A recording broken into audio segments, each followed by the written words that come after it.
As far as I'm concerned, as long as that same respect and recognition is not shown toward every one of our people in this country, it doesn't exist for me.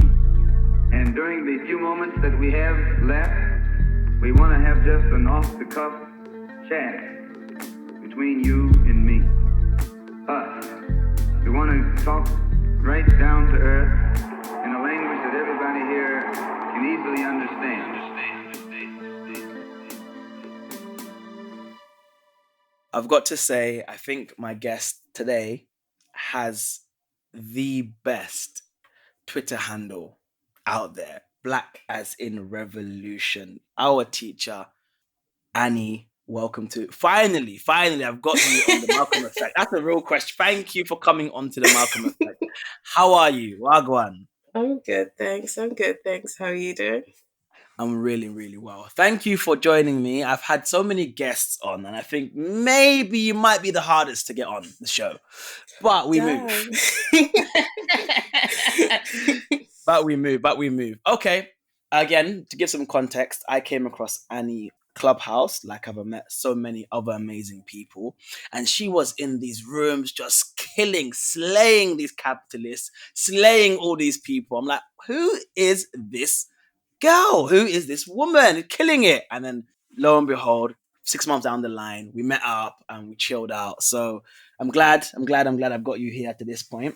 I consider I respect Annie's scholarship a lot. So I'm really, really it's an honor for me to have her on the show finally. So thank you for joining me. I'm going to go straight into it. I know you're good on your feet. I know we didn't discuss this before, but I know you're good on your feet. So I'm going to throw in a curveball. It's not the topic of our conversation today. However, someone added me and I thought, I can't bother to get into this. So let me just bring someone who probably have a better answer than I will. Someone will say to me, as Black people, or, what is a response to Marx was racist, specifically an anti-Black racist. So we can't take from him. I mean, it's kind of a difficult one, right? Because, well, it's not difficult to answer. It's just a difficult one because you know where it comes from. But if you think about the Black radical tradition, there are so many examples of people grappling with exactly the same question. Kwame Ture answers this question. He says, well, Marxism or the tools of Marxism are not something that we can say Marx invented, right? You can only observe and record. Marx could not have invented socialism. Huey Newton gets asked, well, Marx was a racist. Why should Black people listen to Marx? And he says, I don't care if Marx is a racist. That's irrelevant to the question of whether or not the tools he provides us are useful for helping us assess and understand the situation we find ourselves in. Yeah. And so I think when it comes to Marxism, people often take one of two readings from it. There's one which is deeply flawed, which says, well, Marx is this panacea of history. He gives us a history of all things in all times and in all places, right? A history of the whole world and predictions for how the world should be. And we should take Marx at his conclusions. And our job is to bring Marx's vision into being, right? Yeah. A more shrewd analysis, a more useful analysis of what Marx is doing is Marx is identifying a way in which the bourgeois revolutions bring into being in the world a set of promises that capitalism is never able to fulfill, right? And so what he gives us is not a blueprint for how the world will be when communism comes about. What he gives us is some tools for uncovering how capitalism becomes durable by mystifying our conditions. So when people talk about being a Marxist, especially in the Black radical tradition, they're not saying, I love Marx, this old dead white guy, Jewish guy. What they're saying is, I find it useful, these tools of dialectical thinking, of historical materialism for understanding the historic position and condition of Black people, right? When people make this argument about Marxism being racist, what they do is erase the huge contribution that Black and brown people across the global South and in the imperial core made to how we ought to understand Marxism in the 20th century.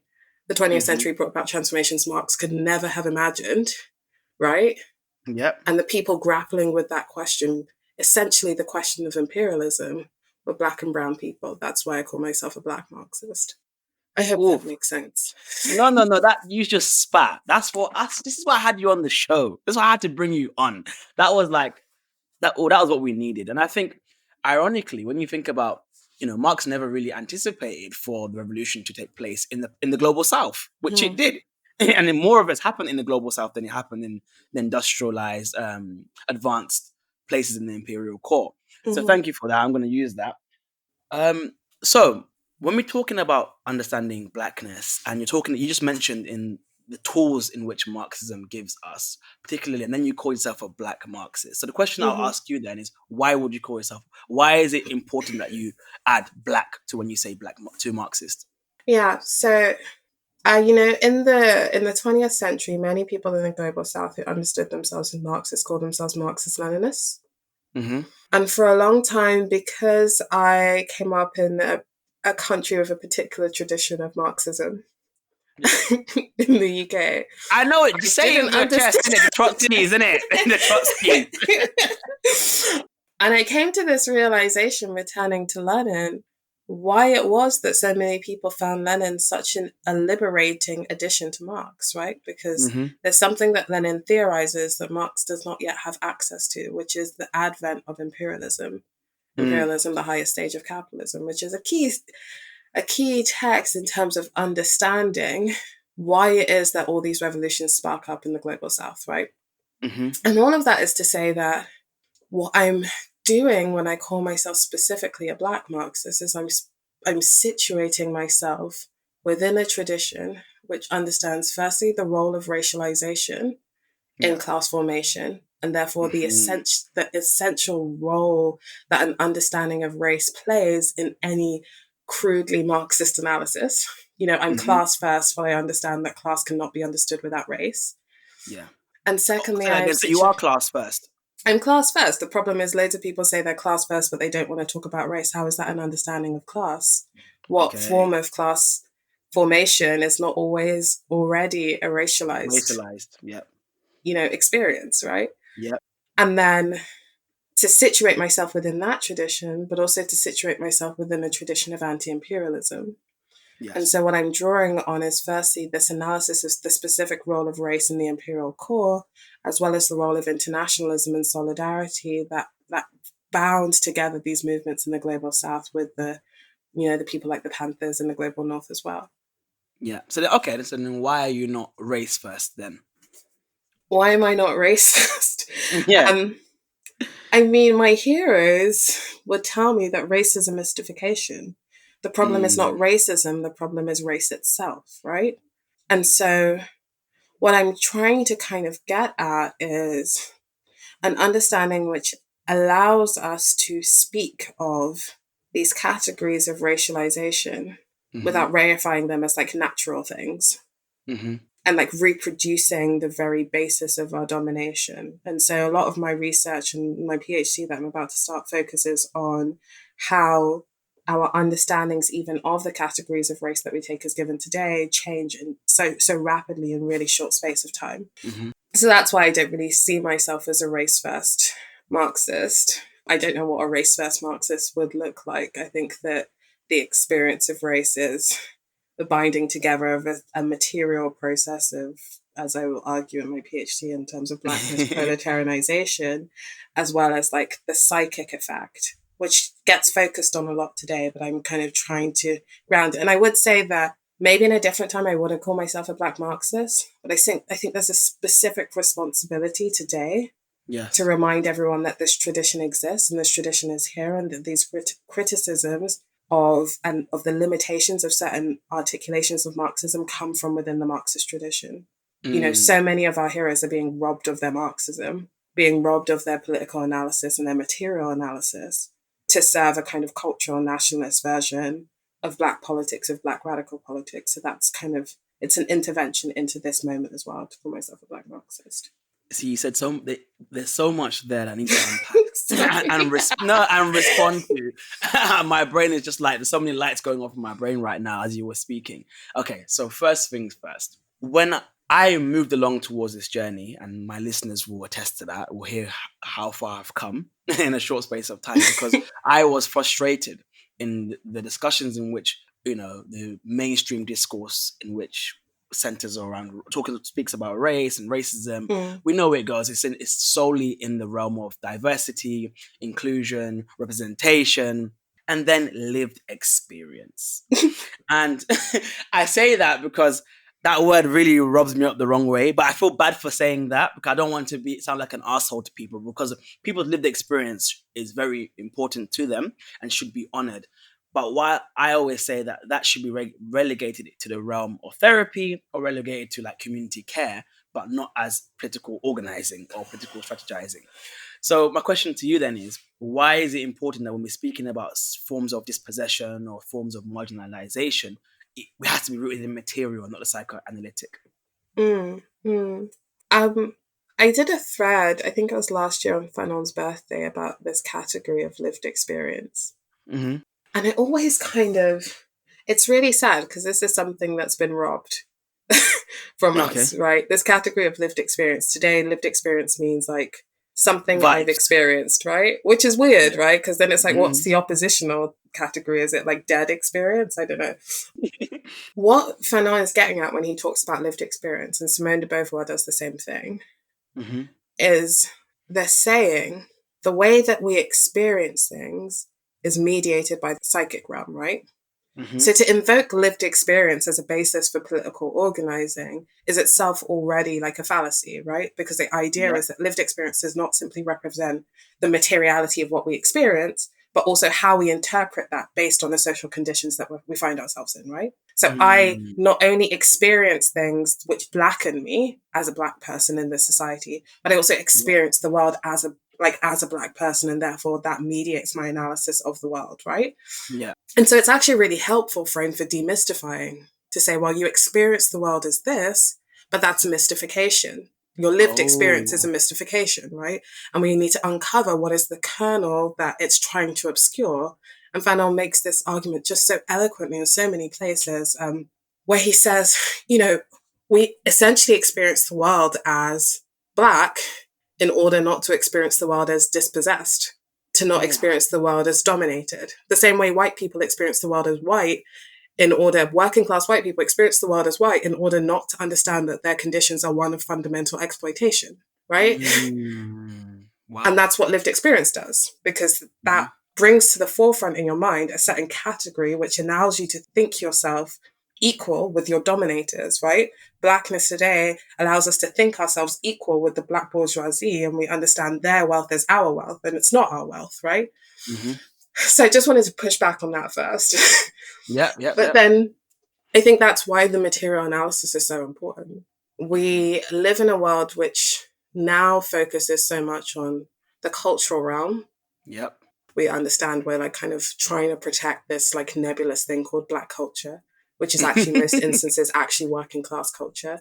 But that's a separate question. But we also live in a world where like the presentation of our language is more important than the content of our actions and the actual like reality of things. So I always say to people, if you're in the bottom 2 quintile socioeconomically in the US and you're white, you're more likely to be shot and killed by police than if you're in the top 2 socioeconomic quintiles and Black, right? What does that tell us? Yes, there is a blackening experience and it's racialized.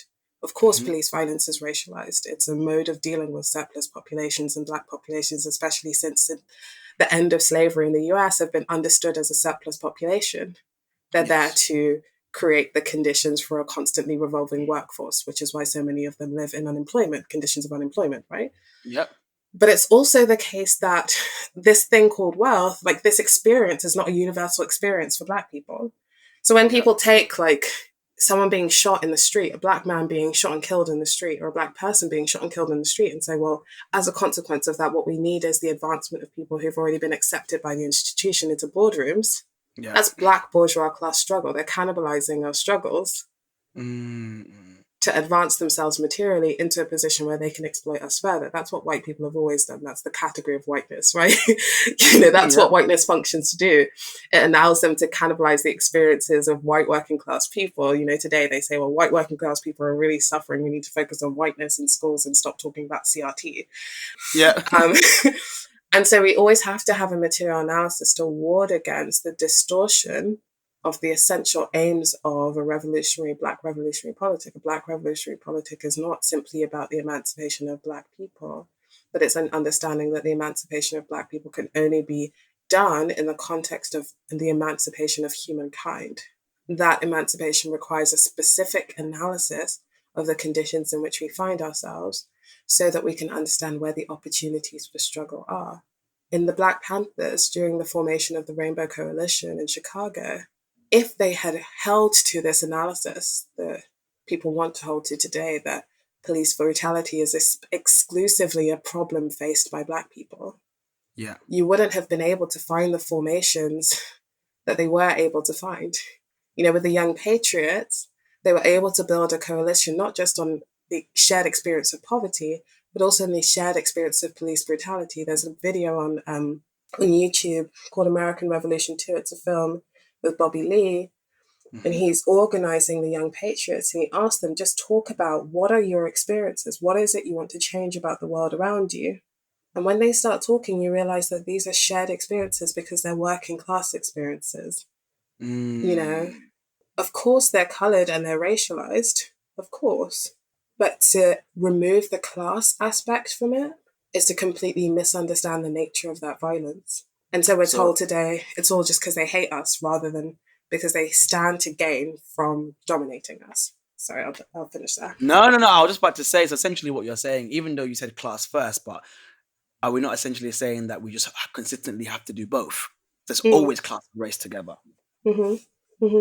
I mean, so I always give the example in the context in Southern Africa, for example, that I looked at, the emergence of nationalism.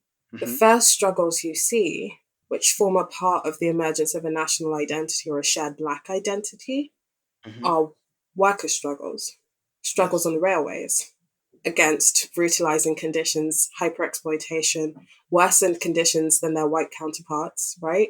And so what you kind of have to understand is we aren't this amorphous Black blob and then white Europeans come over and dominate us and then we rise up and whatever, kick them out.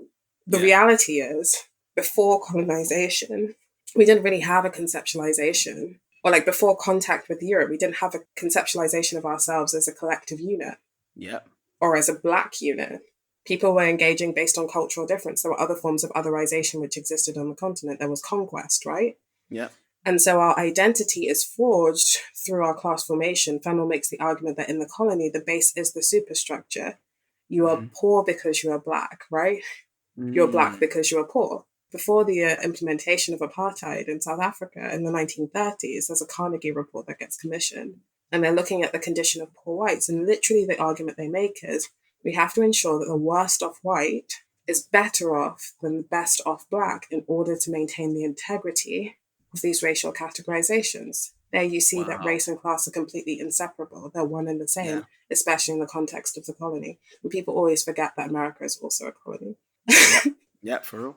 Again, thank you for that. So let's put that into practice now. We're speaking about, so two things we're gonna go on this journey, but let's put it into practice. We spoke a lot about the theory. We're talking about a material analysis to Blackness. So someone says in America, the example in which you gave, this person was shot because they were Black. This person was shot this Black person was shot and killed in America because they were Black. Does that give enough of, is that explanation, does that give an account for why that violence is produced? No, it doesn't. Because, well, two things. The first, slightly more simple and maybe more controversial statement is, in being shot, that person is being blackened. Part of that violence is to reproduce and create the category of Blackness. But I think it's more important also to just get to the crux of it. We today have this abstract conception of Blackness, right? Everyone who's descended from sub-Saharan Africa, right? But here's the thing. If a South Asian person got shot because they looked Black to a police officer, does that mean they haven't experienced anti-Blackness? Right? So first and foremost, it's already incorrect because they're not shot because they're Black. They're shot because they're perceived as Black. And read as Black. But then even beyond that, the fact that they find themselves in certain situations which put them in the way of police is entirely dictated in most instances by class. someone uses a counterfeit note. You don't use a counterfeit note if you're rich. Exactly. Right? Someone selling cigarettes, like Eric Garner's selling cigarettes illegally on the sidewalk. You don't do that if you have enough money to eat and you don't need to feed a family. Mm-hmm. Right? And so the conditions we find ourselves in of perpetual unemployment, neglect, lack of access to state services, the need under capitalism to work in order to eat, to find ways. And Huey theorizes this. He talks about the illegal capitalists, which is essentially the lumpen proletariat. Mm. And he says, well, these are people who are forced by the conditions of blackness in America into a perpetual antagonism with the carceral state. They have to do these things because no legal opportunities for them to make enough money to survive are provided to them. And that puts them in harm's way. That puts them in the way of the police. And so the question of being shot because you're black, if it was just because you're black, the cops would go out on every street and shoot all black people. We know for a fact that certain areas are over-policed, not just because of large population of black people, but also because of the association of poverty with crime. Yes. And the overemphasis that's placed on crimes such as theft and the integrity of property over the sanctity of life. And so you can't have that analysis. When we do that, when we say, oh, he was shot because he was black, what we do is hand over our claims to justice to a black bourgeoisie who would do exactly the same thing if they were in that position. Why do we know that? Because you just have to take a cursory look at Africa. Look at Nigeria. For real. Yeah. Do they shoot people in the street in Nigeria because they're black? Everyone's black. Yeah. I mean, you mentioned the black bourgeoisie quite a lot. And then I remember people speak, I mean, I've long since abandoned this nonsense black nationalism. Thank God for that. Thank God for that. We moved. It's an admirable journey. It's been 8 months. Malcolm took it too. Exactly. See, you see, I'm following in the footsteps of my idol. But you mentioned the black bourgeoisie. Mm-hmm. So when we speak about blackness, then is there anything that we have shared then with the people who are considered the petty bourgeoisie amongst black people? I mean, I would firstly say, I know that people will quibble with me on this, but I would firstly say that there is like an established now black bourgeoisie, not just a petty bourgeoisie, right? Okay. But I would say Fanon makes the argument, I believe this is verbatim, he says there is nothing a priori to warrant the belief in the existence of a Negro people. Okay. Right? Mm-hmm. That's from Toward the African Revolution. And the point that he's making there is whenever we try to define or categorize what blackness is, we always fall short because it's not created as a like discrete category and then disseminated amongst the people. It's created on an ad hoc basis to justify and facilitate the exploitation of people, right? Yeah. And so, I mean, there's a common misconception where people are like, well, he's a coon, he's an Uncle Tom because he did this, right? But they don't realize that in many instances, it is actively in their economic interests not to sell out, but to just go in opposition. They don't share our interests. They're not the same as us. When they're like, Black elite in Atlanta come out and say, stop destroying our property, they're saying, you are not us. You know, they may make a claim to blackness the same way white people make claims to whiteness to try to make us feel like we share interests, to try to make white people, like white working class people, feel a stake in empire. But the reality is they are telling us they are not us. We are not in community with them. There's black petty bourgeois people out here buying prisons. For real? They're not our kin. Yeah. Yeah. I mean, we see it. We see all the black Tories with dead shape ups, but that's for another day.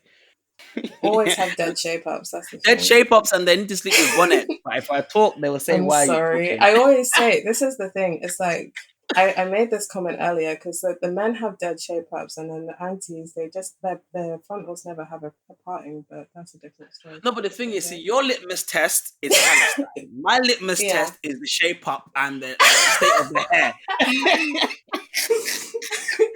That's how I know if the politics will be politicking or not. That's how I know. All Marxists are fine. It's to be honest. It's a prerequisite. But okay, brilliant. So shifting gears then a little bit now. We spoke about this briefly when we met. The state of the left. right now. Hmm. The state of the left right now. I didn't know. At least, you know, the thing is, I can't lie. At least when I was like more with the neoliberal camp, at least I wasn't doing anything, but I felt like I was doing something. Hmm. With the left now, I feel like, oh, what should we be doing? Because What when can you're in we the be doing? neoliberal camp, you can make money at least. I'm telling you, it will be Facebook be calling you to tell white people why they're bad, I'm screaming. and you get 10 bags for it. I know. You get to shout in their faces and everything. You feel real Exactly. good afterwards. And for real, it's giving BDSM, but that's another day. Um, um, all right. So if I had the answers, honestly, I'd be doing it. Like yeah. people are like, oh well, who's the revolutionary like subject, or like, Mhm. how do we build a revolutionary organization? I'm like, if I Yeah. had the answers, I would have been on them streets. Yeah. But I think that we're in a moment where, like, above all, what we need is a period of reflection. I graduated like what 5 years ago now, and I something was always drawing me back to this piece of research. Yeah. And the reason why is because I realized like things move at such a fast pace that we rely on shorthands. And people Mm. assume that when we speak the language we're speaking today, because it sounds like what they were speaking about last century, we're Mhm. talking about the same things.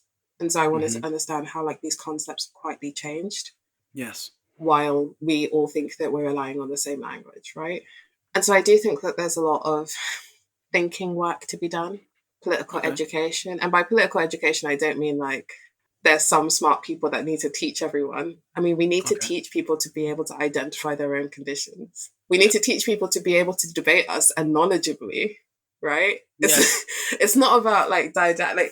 Because everyone has this image. As someone pointed out to me, like this is the moment in which like everyone is talking about political education, but no political education that's actually being done. Yeah. Yeah. For real. It's wild. For You real. know, every other every other like YouTube channel, whatever, is a political education space, but no political education is being done. Mhm.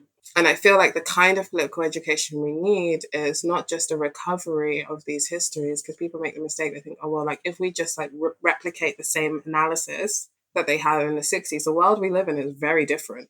Mhm. Like we need new stuff, and I'm not doing that neoliberal thing. We need new analyses, we need new terms. What I mean is like we need to rethink. We need to understand like when we lost, Yes. the world changed. The Yeah. terrain we were fighting on changed. Very simple example of this: Project of COINTELPRO Mhm. in the late 20th century was so invasive precisely because in order to be able to surveil people, in many instances, they needed to be in the room, they needed access to your phone, they needed, you know what I mean? Yes. Today in the UK, you leave your house, if you go across London, they can probably find an uninterrupted chain of camera footage of you leaving and like Yep. getting to where you are, right? We live in a world which is hyper surveilled. Yep. How do we deal with that? How do we organize in those conditions when the state is ever more powerful than it has been historically, but also ever more embedded in people's minds? Everyone's a damn cop now in their head. For real. How do we confront those conditions? How do we build a project of abolition? How do we build an understanding of race when today the rage is to talk about ethnic blackness as if that's a thing, right? To revive the categories of pseudo-racial science, Mhm. racial pseudoscience. My brain's gone funny. But you know what I mean? Like, Yep. how do we confront the profound amount of misinformation that exists in the world today? I was just about to. Thanks for mentioning misinformation. I was just about to say, you know how we've been raised up with, so much. I mean, people have this list of, Stalin, Hitler, Mao, all in the same breath, and that's obviously affected those who grew up in, went to school in the UK, particularly Mm-hmm. black people who otherwise, I mean, they want to do some good, but then they, you hear a lot of the time, oh my God, you lot are just trying to hijack the black movement. You people on the left, or you Mm-hmm. Marxists, we don't need that. What do you think it is, or how do you think it is? How do we kind of organize against, or is it, what's the word, kind of sanitize, or does legacies need sanitizing, or as you said to me, left needs to come out swinging, but how do we come out swinging? Because we find that a lot of times, like, oh, if I say certain buzzwords, it might trigger things and it's going to stop, Mm-hmm. people being convinced of the argument. Mm-hmm. I always say the controversial but like true thing that capitalism has killed more black people than socialism ever has. Mm-hmm. We're taught not to understand the violence of capitalism as violence, but the violence of starvation is violence. Yep. The violence which leads children to die in mines is violence. Exactly. You know, that's the nature of masculinity under white supremacy, right? Masculinity is not like, oh, these like hench white men. It's the men in the office who sign you away to death and Okay. exploitation, right? It's the colonial administrator, but they Mm-hmm. present themselves as passive, right? Mm-hmm. So that's the first thing. Capitalism and imperialism has absolutely devastated, underdeveloped the African continent. Capitalism will not save us. And we Yeah. know that because they handed over from their colonial administrators to these corrupt politicians who are still Yep. providing them with avenues to pillage our land. Yep. So that's the first thing. The second thing is that when people say like socialism, communism, Marxism is not for us, Marx was a dead white guy, Lenin was a dead white guy. Mm-hmm. Here's the thing, you are erasing the huge contribution we have made. Not just contribution, like we built this shit. Yep. Like this analysis, that's why I call myself a black Marxist. The most pivotal analyses, imperialism, transformations in like how we ought to struggle against imperialism in the 20th century are built by the global south. Yep. This same global south had the power to bring the West to its fucking knees, you know? Yep. Yep. And so, like, the idea that it's presented as something oppositional to our interests is very much a project of anti communism. Mm-hmm. The West doesn't give a damn about free speech. What For were, real. like, what was the Red Scare? They don't give a damn about Exactly. free speech. What's prevent? They don't give a damn. They don't give a damn about our safety. They slaughter us. They like come to our countries, drop bombs, and then when we try to flee over the Mediterranean, they leave people to die Exactly. in the Mediterranean. The left is not a bastion of liberal values. Well, it's a bastion of liberal values. It's just liberal values are death, destruction, and exploitation. And so Oof. I think, I think that it's always about combating those like first principle assumptions of the Mm. West as this, like even down to the framing of the Cold War as a Cold War. It's not a Cold War. It's the exploitation. It's the exportation of violence outside of Europe into the global South. They Yes. fight proxy wars, but they don't have to give anything up. It's us who give our lives for it, right? Mm-hmm. And Mm-hmm. so, like, realizing that we're essentially being used as pawns. And when I say I'm a Marxist, right, that doesn't mean I have to stand up and defend every project which claims the mantle of Marxism in history. Exactly. I can just be like, that's not what I want. That's not what I want in the world. Yeah. I don't want a Marxism which requires a gulag. I don't want communism through the gulag. I Yeah. don't want it, right? Mm-hmm. I can understand and situate historically, right? But that's not my horizon. My version of communism, my version of Marxism is geared towards freedom. My analysis is derived from Marxism understands that capitalism is fundamentally incapable of providing us with freedom, Yeah. emancipation, and Yeah. that's what I want. And so the communist world that I want to bring about is about freedom. And so, like, I think explaining some of these things to people are often, I think, surprised. Like, they're surprised when they hear that, Lenin, this big bad guy Yeah. that, like, produced the Soviet Union, actually didn't really care much for states. They're surprised when they find Exactly. that out, Yeah. right? So, Yeah. just like basic points of misinformation, people are allowed to be so glib about Marxism. Like, they're allowed to be like, yeah, Marx just hates work and Marx just hates the employers. He hates the Yeah. bosses and he just wants us to kill all the bosses. And I'm like, that's just not what Marxism is. That's just not what Yeah. communism is. And so, like, giving some of that. And a lot of these things, I remember reading a pamphlet a while back on, I think it's called like How to Destroy the Illuminati. It's about the rise of conspiracy theories. Yeah. And they make the point that a lot of these people, like in the 60s, would have been in the Panthers. Like, Mm. this is just a function of the absence of a strong pole of leftist politics in the West. And now we're left stuck calling social democracy in the form of Bernie Sanders revolutionary. Imagine. Not you with the God. shade. It's funny. Again, you read my mind because I was just about to speak on these, the Bernie Sanders, the AOC types. Mm. What is it? Why did it have such terrible takes when it comes to anti-imperialism? Like, what is it about being in the belly of the beast and having such, like, I mean, you have people in that camp saying things like "listen to the protesters" when we saw people to go to the streets in Cuba. Mm. Mm. Do you know what I think? Here's the thing. It's twofold. Mm-hmm. Threefold, actually. Firstly, like, social democracy in the West has historically always been tied to a project of imperialism. The Yeah. Labour Party has never been an anti-imperialist party. It was a deviation under Corbyn.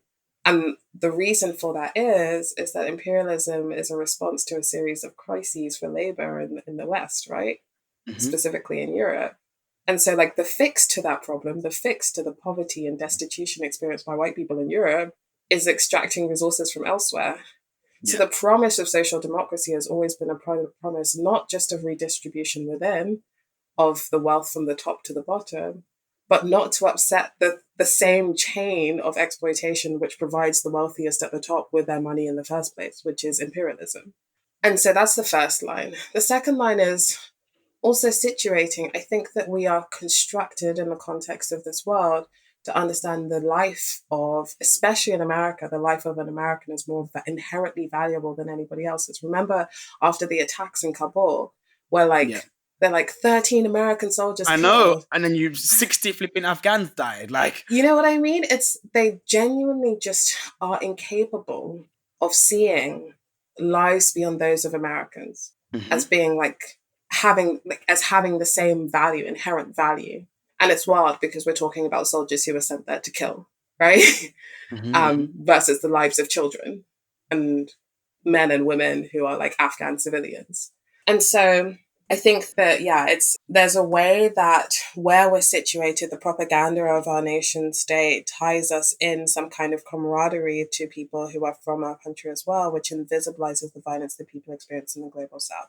Most important point, I think, though, is people assume that the reason, for example, in the UK context, that people hated Corbyn, that the ruling class did not want Corbyn to become prime minister, was because of his anti-austerity politic. Austerity was already dead in the water in 2015. The Conservatives were looking for an out. The reason why Corbyn was a threat is because Corbyn was anti-war, and war is huge business in the States and in the UK. What happens during the so-called Arab Spring? They take arms dealers on a tour of the Middle East. In the States, billions have been made by subcontractors. They turn around now and they say, oh, well, charging $6,500 to get people out of Afghanistan is like profiting from people's desperation. Well, what was the whole Afghan war? Like, what was the whole war on the Afghan people, if not profiting from the destitution of Afghans, right? And so I think there's a way that liberals get to position themselves as not as bad as certain kinds of violence, right? Because like the ideal is we don't want people to die, but we just have to be pragmatic. But if you look at the historical record, neoliberalism is a warmongering fascistic politic. They are drivers of war because they profit from war. And so we always have to be very kind of clear about that. And even those on the social democratic wing, those who want to envisage a marginally less oppressive world, they have to understand the way in which their politic prioritizes the decrease in oppression for people within the imperial core, always at the expense of people in the global south, always at their expense. What does it mean to build a project of socialism within one nation? It means you rely on the same lines of extraction which built the nation in the first place.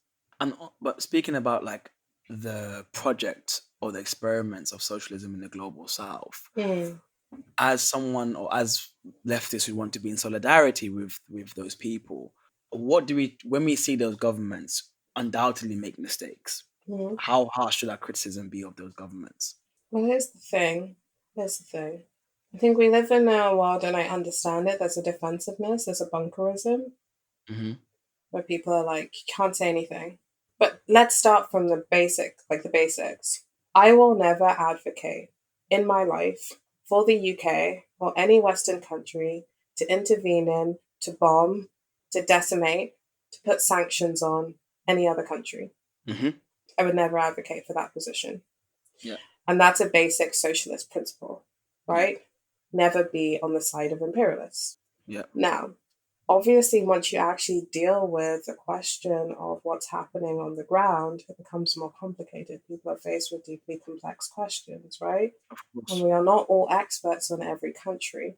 And so, what we rely on oftentimes, or what people have historically relied on, is just like, work out who the good guys are, who are the socialists, and back the socialists, right? Mm-hmm. But what you have to realize is like, we're not fighting for a singular social, like, revolutionary party, right? We're fighting for a liberation of the people. The Yes. revolution is not made by the party, the revolution is made by the people.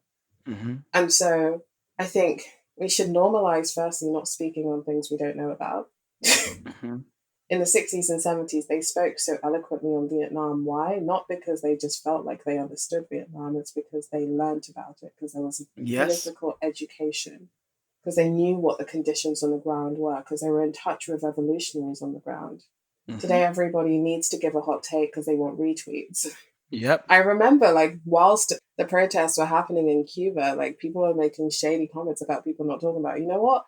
I'm not going to talk about it if I don't know, but I know damn well that end the blockade, Yep. you know. I know damn well the US has no business being the moral police of the world. I know damn well that's a fact, you Mm-hmm. know. Mm-hmm. And then I think that, like, once we get to that point of departure where it's like, well, we from the West should not be the people who decide the fate of a revolution.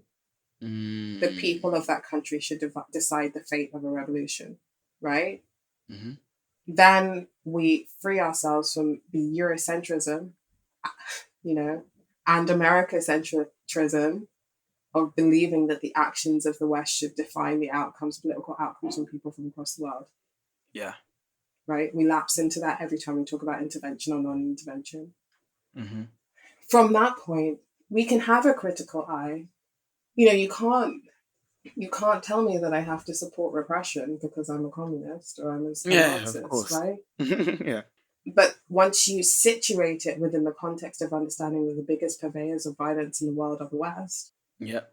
once you situate it within the context of understanding the conditions which are driving certain decisions to be made, Mm-hmm. you always stand with the oppressed against the oppressor. And then when I say oppressed, I don't mean the like children of like emigres Mm-hmm. who've had their land taken. I mean, you always side with the actually oppressed, materially oppressed, right? Yeah, of course. Over oppressors, right? You always side with human freedom and you always side with the people. And Mm-hmm. really and truly, the debate and discussion that we have here in the West, if imperialism is not part of the question, then it's irrelevant. It's not like it's going to determine the outcome of a revolution, Okay. And I think we have to also kind of reduce that pomp that we have in the West of assuming that what we say will determine the outcome. We extend Exactly. solidarity where solidarity is necessary. Thank you. And finally, I know. No. This has been an amazing conversation. This has been a lesson for me. But finally, once again, the takes about Afghanistan. And we Mm. have what we call the feminists, yeah? The feminists who speak about, and obviously I'm a man, so I'm very mindful of how I speak about these topics. This is why I've got you. Thanks, No, Darren. no, but in all seriousness, you find like the conversation was like, oh, the Taliban is going to roll back so many decades' work of women's emancipation. And I thought Mm. to myself, what is with this flattening of an identity politics or universalizing of like this kind of the lens of like patriarchy to the Mm. Afghanistan context? I'm thinking it doesn't apply there because I'm sure if you look at the men that are the young men that are forced to fight on the young men who experience sexual violence in these places. Mm-hmm, mm-hmm, mm-hmm. Yeah, I think I'm just trying to find it, but I'm gonna pause for a second.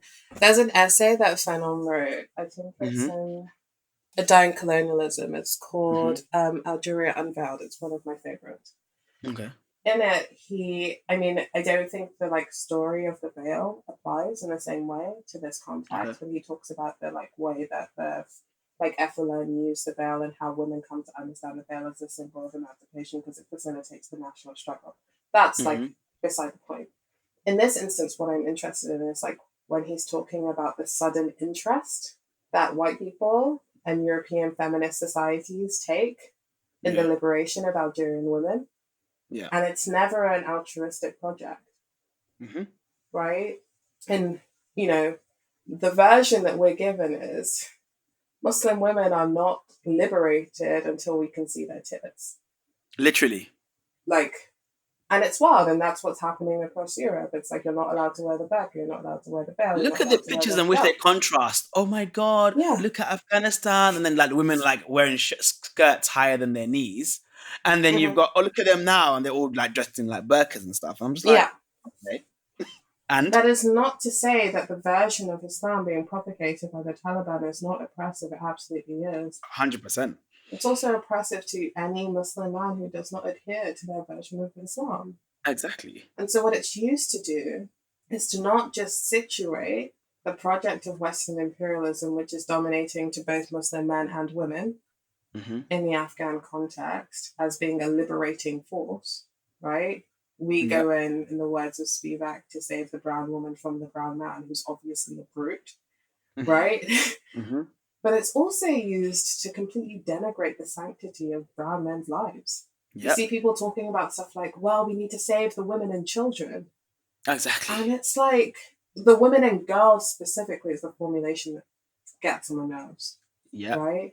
Boys in Afghanistan are vulnerable. Exactly. And they're deserving of love and protection and care, just like any other human being is. So where do you think that comes from, though? That kind of the lens in which they see everything through, oh, it's only the women and the girls that are going to be subject to some kind of violence or dispossession. It's a lazy analysis of feminism. It's a lazy analysis which positioned in every... So it starts from the position that says, like, men do better than women. Yeah.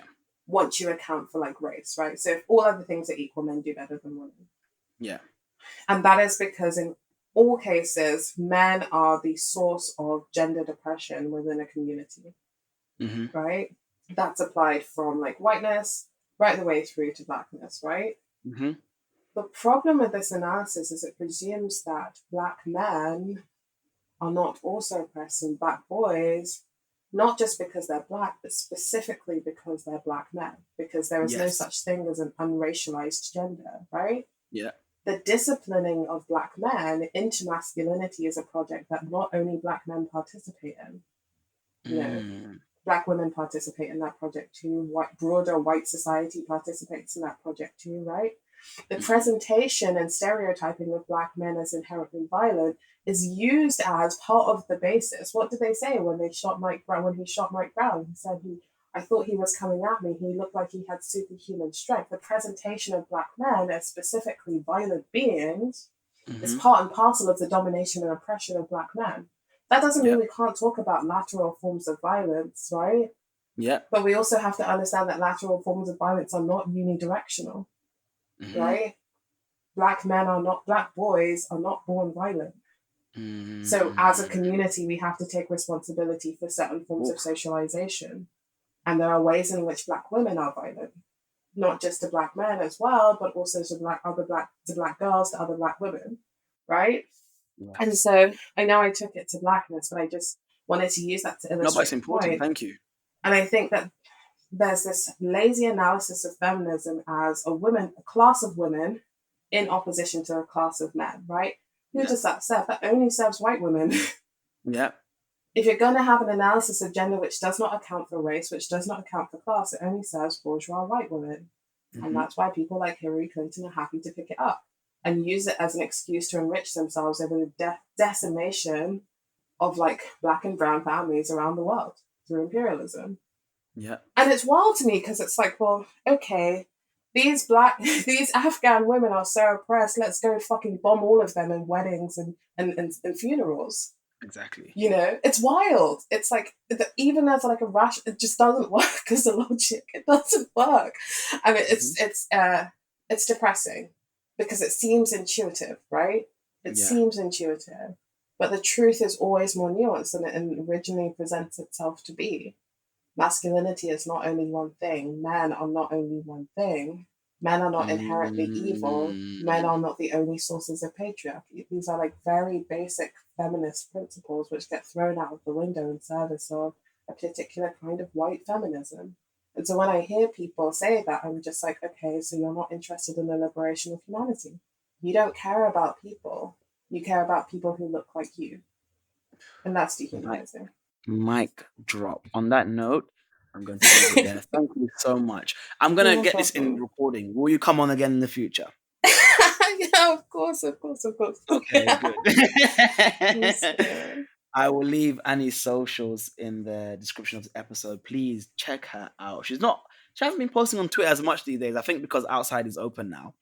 I haven't I seen it will. as, It's as coming back. active. Please do. Please support her work. She is, as you can tell, this last 15 minutes, this has been a masterclass. So please like, comment, subscribe this episode. You're listening to the Malcolm Effect with Mamadou. Until next time, peace out.